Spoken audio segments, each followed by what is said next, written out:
aflăm în interiorul Bisericii Sfânta Vineri din Pitești. Cum vedem, este monumental, atât în interior cât și în exterior.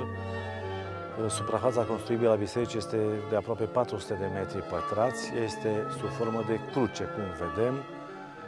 Strănile laterale, stânga și dreapta, cruce romană. Mobilierul este din lemn masiv, strănile ca tapeteazma cu registrele picturale.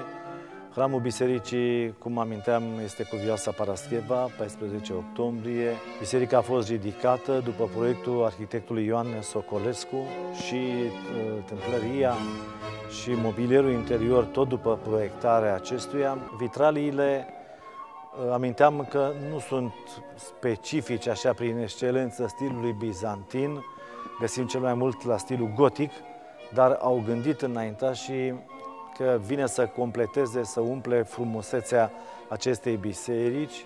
Foarte puține biserici din stilul bizantin au vitrourile sau vitraliile, sticla aceasta colorată sau, în cazul de față, în care sunt redate echipurile sfinților sau anumite scene, echipurile sfinților în special sau scene din viața Mântuitorului nostru Iisus Hristos, botezul Domnului, Buna Vestire. Sunt icoanele bisericii, în special icoanele bisericii vechi, parte din ele care s-au păstrat, s-au moștenit, au fost depozitate aici.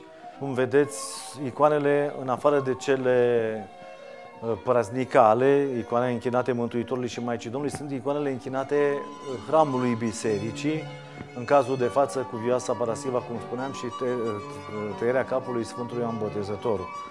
Ne aflăm în biblioteca parohiei, unde sunt inventariate, unde se află la loc de cinste pentru noi cărțile din biblioteca parohiei, cărți atât în limba română cât și în limbi străine, limba franceză, în limba germană. De asemenea, la revistele bisericești ale centrelor metropolitane, de asemenea și despre documentele bisericii legate de construcția ei, chiar în față acum. Iată, avem o fotografie de epocă, aș putea spune, așa, cu ridicarea bisericii și iată tehnica de a se construi la anul 1903-1904, deci la început de secol trecut, și cu o specificație pe această fotografie, cum că este prima construcție a inginerului Dimitrie Dima,